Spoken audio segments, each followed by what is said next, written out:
Bueno, buenos días.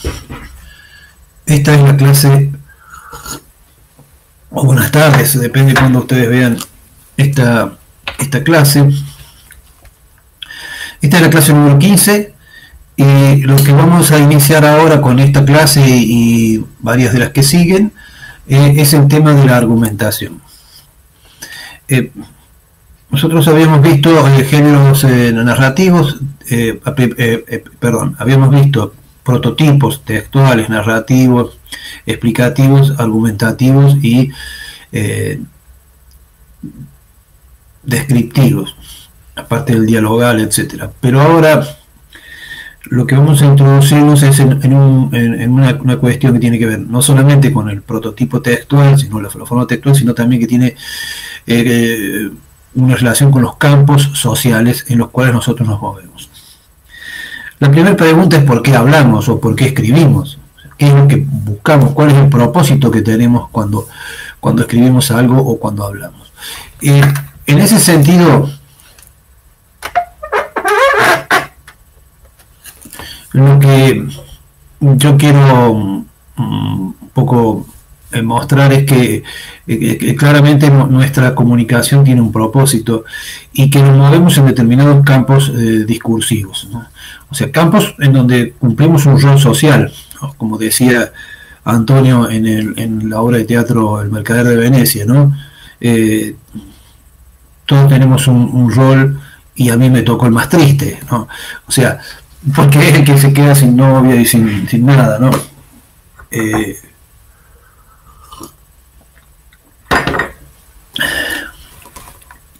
El tema de los campos argumentativos está fuertemente asociado con la noción de Estado, o la formación de algo superior o diferente a lo que eran las tribus, ¿no? como organización social.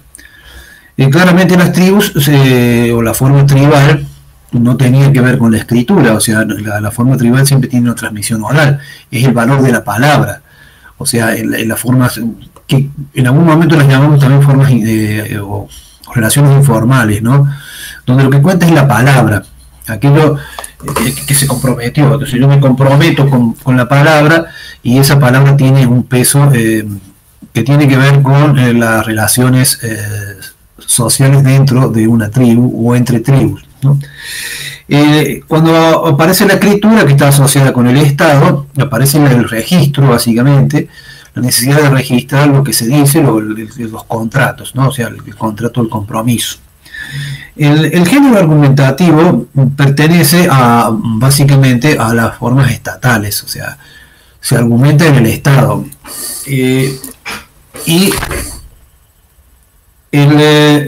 La forma que existe, o sea, existe básicamente también la forma del tribunal, o sea, ¿no? el tribunal evaluador, o sea, un grupo que evalúa lo que se argumenta.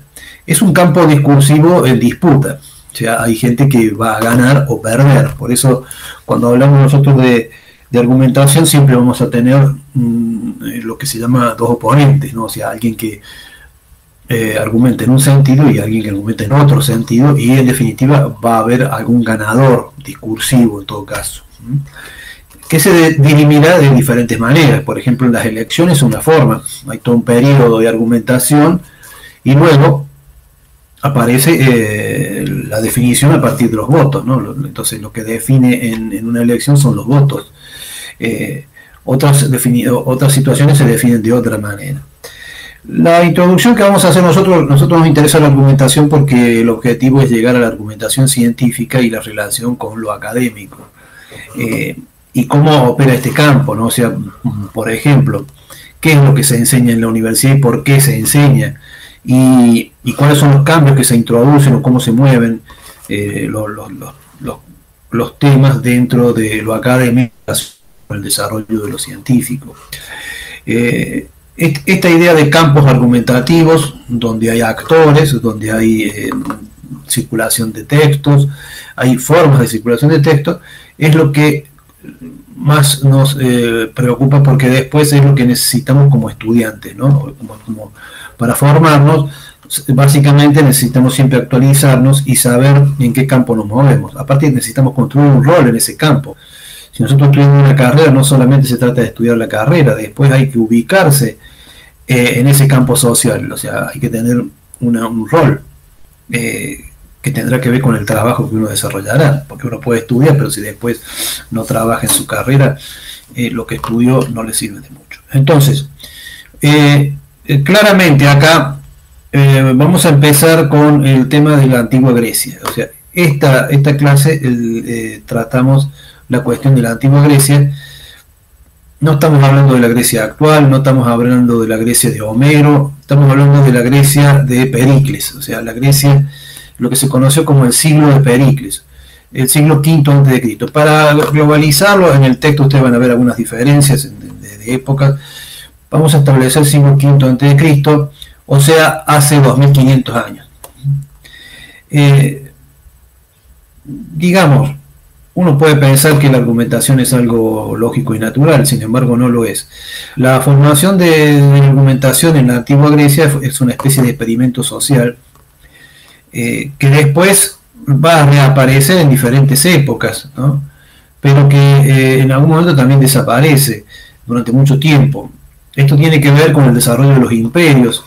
La Grecia antigua del siglo V es una forma social que surgió en los márgenes de un estado imperial, que era el estado persa. Entonces, la victoria de los griegos sobre los persas, que evitó el avance del imperio persa hacia Occidente, le permite a los griegos, durante un cierto tiempo, unos 100 años aproximadamente, desarrollar formas culturales específicas que luego van a ser absorbidas o destruidas por las invasiones, por ejemplo, de los macedonios, después de los romanos, o sea, que de alguna manera se van a apropiar, sobre todo los romanos, se van a apropiar de estas culturas, pero ya no van a tener el sentido original de que es cuando se formaron, ¿no? Estamos hablando de una forma social que se llaman las repúblicas, las ciudades repúblicas, ¿no? Nosotros actualmente conocemos las repúblicas modernas, son estados territorialmente amplios, digamos, ¿no? Hay repúblicas pequeñas, hay repúblicas amplias, pero las primeras repúblicas eran ciudades-estados, o sea que incluía una ciudad de 10.000, 20.000 habitantes, 50.000 habitantes, y el territorio circundante, rural, cercano, ¿no? O sea, es como si nosotros dijéramos en el caso de Río Gallegos hasta Hueraique, ¿no? O sea, pequeños territorios donde, bueno, había una relación entre el campo y la ciudad. Las ciudades eran siempre puertos donde se comerciaba, entonces el campo comerciaba a través de la ciudad y se generaban determinadas clases sociales dentro de esas ciudades, que eran, por ejemplo, los comerciantes, los propietarios de tierra, ¿no? Y también los esclavos. Debemos recordar varias cosas primero, que toda esta época, sobre todo en el neolítico tardío en adelante, se forman lo que se llaman, se consolida fuertemente el patriarcado, o sea, que la base de la estructura familiar está sustentada en el hombre, ¿no? Pero no en todos los hombres, en el hombre que es el padre de familia, lo que después los romanos van a llamar el pater familias. Esa es la primera idea. La segunda idea es que estas sociedades eran básicamente esclavistas, lo cual no tenemos que olvidarnos, ¿no? O sea, siempre incluían esclavos. O sea, había una serie de trabajos que hacían los esclavos. Y se podía ser esclavo por una ciudad perdía la guerra, entonces se esclavizaba a su población. Se podía ser esclavo por deudas, ¿no? O sea, uno pedía un préstamo, después no lo podía devolver, tenía que pasaba a ser esclavo, ¿no? De alguien que tenía más dinero. De esta manera, la esclavitud estaba normalizada, digamos, aceptada, lo cual hoy, si bien existen formas de esclavitud, son socialmente marginales con respecto a la organización central del Estado, de la sociedad, ¿no? Y no son bien vistas como forma la esclavitud. Pero la esclavitud existió, y esto hay que recordar que eran sociedades básicamente esclavistas. Por lo que la democracia era una democracia limitada. Esto es muy importante porque muchas veces se nos olvida. Basada en los varones. Los varones, pero el varón, cuando se hablaba del varón, era el varón mayor de 25 años, que tenía propiedades, o sea, no era el extranjero que vendía, que estaba en el puerto vendiendo los productos que traía de otro lado, ni era el esclavo que se dedicaba al cultivo del huerto en la casa familiar. Los romanos a esto después lo van a llamar el domus, casa, pero la casa incluía, ¿no?, diferentes espacios, un espacio para las mujeres, el peristilo, que era un espacio cerrado para las mujeres, y también el espacio público de la casa, donde venían las visitas, etcétera, o de discusión, que era el espacio de frente, y que solamente pertenecía a los hombres. Si alguien tiene la posibilidad de ir a Punta Arenas y por ejemplo, visitar la casa de Sarah Brown, la casa de los Menéndez, que está como un museo ahí en la plaza, va a ver claramente, cuando se entra, que hay 3 espacios definidos, o sea, en la planta baja, a la derecha está el espacio para las mujeres y a la izquierda está el espacio para los hombres, con el billar y todos los elementos el bar de bebidas, etcétera. En la planta alta están las habitaciones para los niños, etcétera, y en el subsuelo los espacios para lo que llamamos la servidumbre, ¿no? O sea, la gente que trabaja en la casa y que vive ahí, pero abajo, en el subsuelo. Bueno, ese tipo de diferenciación espacial era típico también en el sistema griego, ¿no?, y en el sistema romano después. Entonces, por eso ustedes van a ver en el trabajo, en el cuestionario de asistencia, le aparece un pequeño texto que es la introducción a la apología de Sócrates. Apologos Socratoi, o sea, la apología de Sócrates o la defensa de Sócrates. Sócrates, recuerden, fue condenado a beber cicuta, se la bebió, se murió, etc. O sea que esa defensa la perdió. Pero ese texto de la defensa, si bien en la época de Sócrates no se escribían los alegatos, sino que eran orales, es un texto que escribió de memoria Platón, porque Platón asistió. Platón era alumno de Sócrates y Aristóteles fue alumno de Platón. Recuerden que bueno, Platón asistió a ese juicio en el cual se condena a Sócrates a la muerte, y él, después de memoria, redacta ese texto que se llama justamente Apologos Socratoi, o la defensa de Sócrates. Una de las frases que mucho se repite en ese texto y que a veces no está bien traducida es Ho Andres Asenaioi, que significa oh varones atenienses. O sea, es un vocativo cuando se dirige al destinatario. Claramente el destinatario de ese discurso son los varones atenienses. O sea, no se habla de mujeres, no se habla de esclavos, no se habla de niños. Sócrates le habla a los varones, que son los que están ahí en el juicio, y esos varones son los Andrés, hay un nombre Andrés que significa justamente varones, pero son varones que tienen el poder de poder participar, o sea, el derecho a participar, mayores de 25, propietarios de tierras dentro del territorio de Atenas, ¿no? Pero a nosotros nos ha llegado toda esta cultura de la Atenas del siglo V a través de los textos que fueron sobreviviendo en el tiempo y que fueron reproducidos de alguna manera. Se lo apropiaron los romanos, sobre todo después se lo apropiaron en el siglo XVIII y XIX los románticos alemanes, se replicaron en filosofía, etc. De alguna manera todos estos textos aparecen. Y nosotros vamos a tener a estos escritores, por ejemplo a Aristóteles, a Platón, pero también vamos a tener sobre todo el teatro griego, ¿no? Sófocles, Eurípides, etcétera, varios autores griegos, cómicos o trágicos, que escriben las obras de teatro. Nosotros hemos perdido mucho de la relación original, porque, por ejemplo, las obras de teatro en realidad eran ceremonias religiosas también, eran 15 días de ceremonias que se realizaban al final del verano, porque era una sociedad rural, también esto tenemos que tener en cuenta, y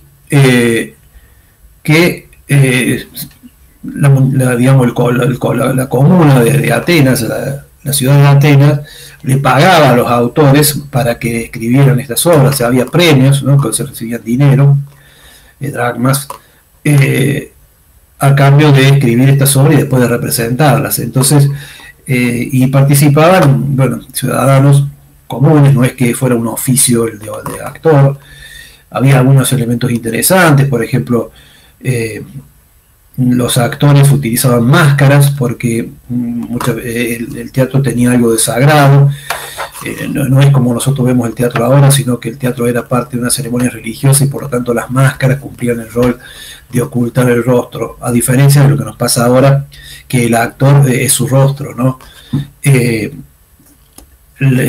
objetivo de las máscaras era justamente porque representaban a dioses muchas veces, o a personajes, a héroes, y después eran personajes, después tenían que caminar por la calle, entonces utilizaban la máscara para que no se los reconocieran, de otras cosas. Aparte que la máscara tenía una especie de bocina adelante y amplificaba la voz, y la máscara también tenía un gesto ya grabado, por lo tanto se lo podía ver desde lejos, de acuerdo a la estructura del teatro griego, ¿no? Era parte de la tecnología del teatro. Es importante este tema de la tecnología del teatro griego porque el teatro griego funciona de alguna manera como los medios masivos de comunicación, o sea, vendría a ser una especie de comunicación masiva, religiosa, política y ideológica que tenía la ciudad griega. Entonces, a través del teatro se transmitieron muchas ideas que tenían que ver con las guerras, con la paz, con la organización de la ciudad, con la estructura, etc. Por eso lo que nos sobrevive, estos textos que sobreviven, son muy importantes. Por supuesto, el teatro griego también tiene un periodo de evolución donde va cambiando las temáticas y las estructuras.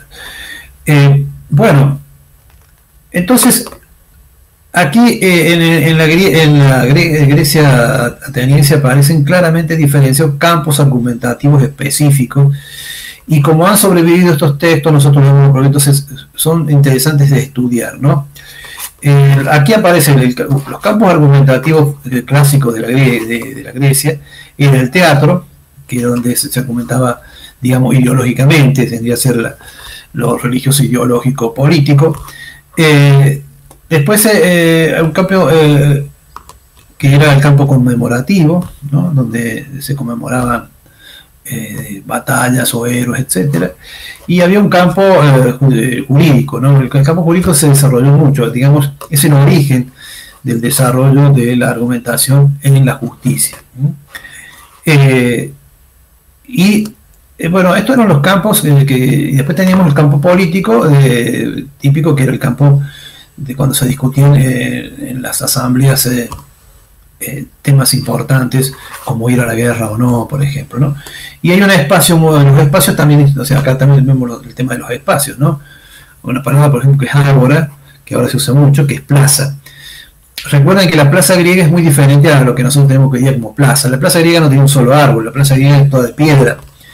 Y era básicamente el mercado, o sea, todavía, bueno, por ejemplo, en Grecia y en Italia y toda esa zona mediterránea, en muchos pueblos todavía sobrevive la plaza central, que es la plaza del mercado, que no es un espacio como nosotros conocemos de plaza para ir a sentarse al banco, sino que es un espacio de comercio y de intercambio, ¿no?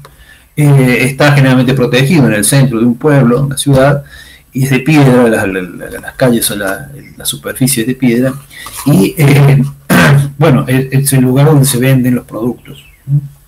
Y también es el lugar donde se reúnen las asambleas para decidir cuestiones importantes, y donde también se realizan los juicios. Nosotros actualmente tenemos separados los espacios, tenemos la plaza para relajarse, para descansar, etcétera, y tenemos los edificios, por ejemplo, de la justicia, donde están los tribunales, y después tenemos otros espacios donde se hacen las reuniones políticas, por ejemplo, la Cámara de Diputados, o tenemos el lugar donde se reúnen los concejales, etc. Nosotros los espacios políticos y sociales los tenemos diferenciados. En la antigua Grecia se utilizaba el ágora o la plaza como este espacio. Y después había otro espacio que era el del teatro, que sí había un espacio específico, como en Grecia hace calor y las obras del teatro se hacía en verano, al final del verano. No es que había todas las semanas teatro, sino que había 15 días dedicados al teatro. Y existen bueno, el famoso teatro griego hecho de piedra, ¿no? Con esa estructura que beneficia la acústica, y con ese espacio donde se representaban las obras, y también un espacio para el coro, que era muy importante, ¿no? El coro era el que cantaba, el que realizaba digamos, el entorno musical también, y interactuaba el coro con los actores, ¿no? O sea, el coro interpretaba una especie de otro actor en el teatro griego. Entonces, lo que a nosotros nos interesa es que aquí es donde se empieza a desarrollar culturalmente la argumentación. Esto es importante que entendamos que la argumentación tiene un proceso histórico de formación, no es que ha existido siempre. Y que este proceso histórico implica la existencia de instituciones y de tradiciones también, de actores que participan y de roles que se cumplen, que a veces en determinados momentos históricos decae, porque bueno, se imponen, por ejemplo, gobiernos autoritarios. Cuando hay un gobierno autoritario, la argumentación pasa a un segundo plano porque pasa a ser la autoridad de pocas personas las que definen qué es lo que se discute. Entonces la argumentación decae. Acá vamos a ver una cuestión que tiene que ver con la estructura. Digamos, la estructura teatral toma de la estructura judicial las formas. Entonces, por ejemplo, el caso típico del Agón de Antígona, que es una obra de Sófocles, vamos a ver la estructura de los agones. Los agones son enfrentamientos, agón-logon. Agón es un enfrentamiento de dos personas, que puede ser guerrero, o sea, una pelea a muerte, puede ser deportivo, ¿no? Como fue el caso de Aquiles con Ajax, ¿no? Por las armas de... No, perdón, Ajax con Ulises por las armas de Aquiles, al morir Aquiles, Ulises se va a quedar con sus armas y su armadura, sobre todo su armadura, su escudo, su lanza, bueno. Y después entonces tenemos el agón como enfrentamiento, el enfrentamiento militar, guerrero, el enfrentamiento deportivo, y luego el agón-logon, que es el enfrentamiento de palabra. Logon es concepto, logo, entonces enfrentamiento de concepto, enfrentamiento de argumentos. Entonces es aquí donde aparece, en el teatro se toma esa estructura. Entonces, por ejemplo, en Antígona vamos a ver sobre todo varios agones, o son partes de la obra donde se enfrentan dos personajes en la escena, y el que más resalta en Antígona es justamente el agón entre Creonte y Antígona, donde una defiende, digamos, los derechos humanos y la otra defiende las leyes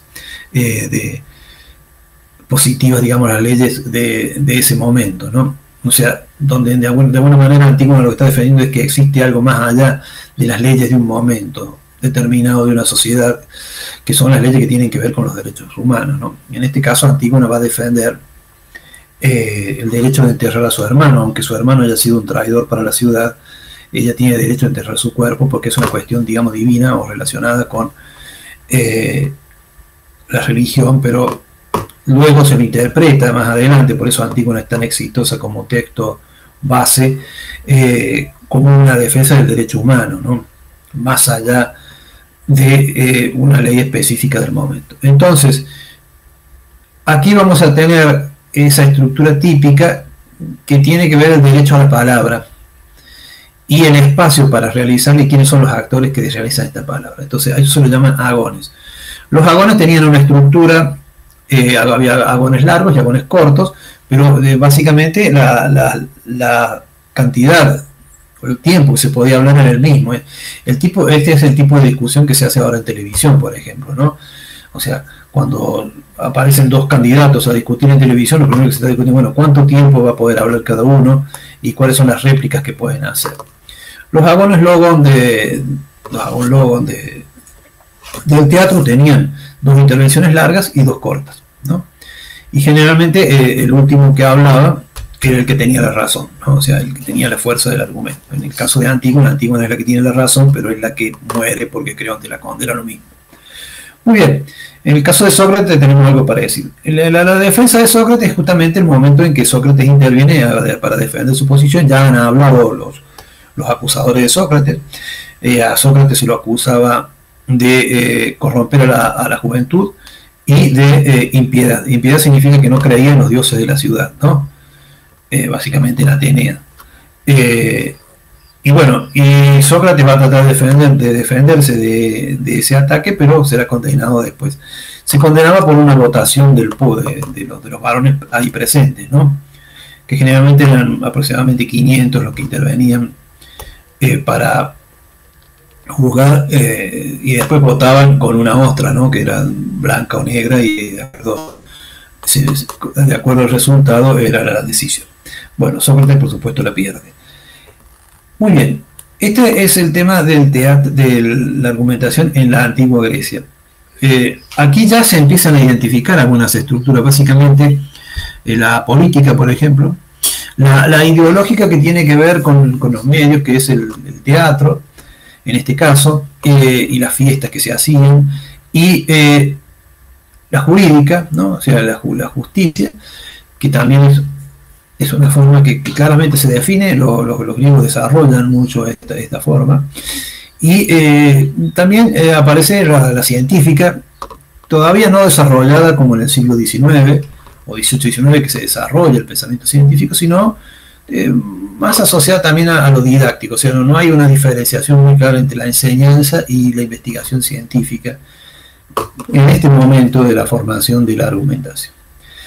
Nosotros vamos a tomar un poquito esta historia de la argumentación griega, aclarando que se trata de un experimento social que después va a tener diferentes desarrollos, y que en algunos momentos incluso va a desaparecer y reaparecer más adelante, y que está en la formación de nuestro pensamiento actual. Recordemos, por ejemplo, que los romanos tomaron mucho de los griegos, y que después nosotros tomamos mucho de los romanos. Entre otros, el derecho romano, todavía hay instituciones del derecho romano que subsisten en nuestro sistema de derecho actual.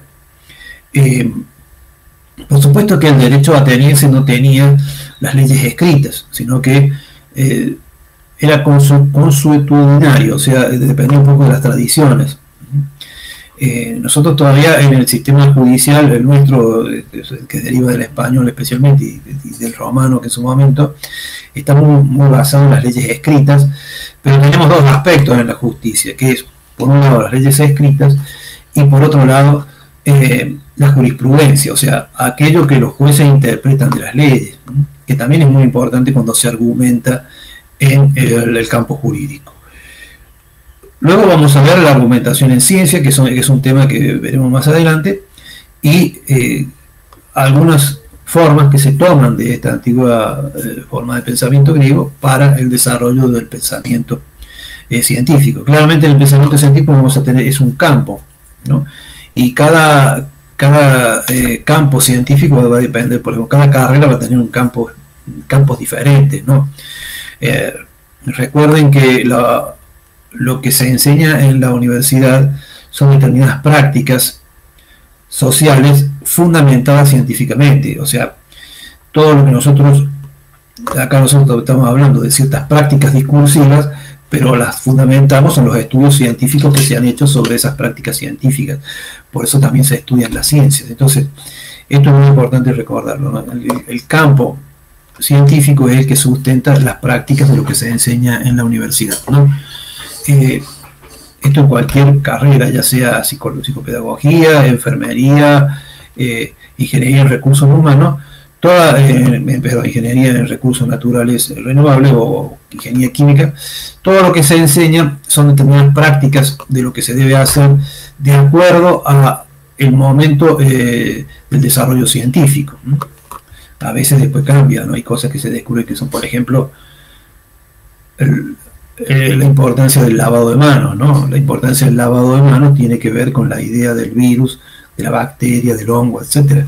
Si no tenemos primero una idea de virus, bacterias, hongos, y etcétera, no tenemos idea de para qué sirve lavarse las manos. O sea, uno no se lava las manos por una cuestión religiosa, sino porque hay un propósito, o sea, hay una causa por la cual, una fundamentación por la cual hay que lavarse las manos, ¿no? Entonces, esto es muy importante. Y eso se discute en determinados campos argumentativos. En la próxima clase vamos a empezar a hablar de los campos argumentativos científicos, y específicamente cómo se discute en la ciencia, ¿no? ¿Y quién decide qué es lo que está bien y qué es lo que está mal, qué es lo que se tiene que enseñar y qué no, o qué es lo más importante que se tiene que enseñar? Muy bien, seguimos entonces con la práctica de los cuestionarios, y recuerden que en esta segunda parte vamos a tener un segundo parcial y vamos a tener 2 trabajos prácticos y un recuperatorio, y ya con esto concluiremos el año de análisis y producción del discurso, y yo por supuesto les deseo la mejor de las suertes.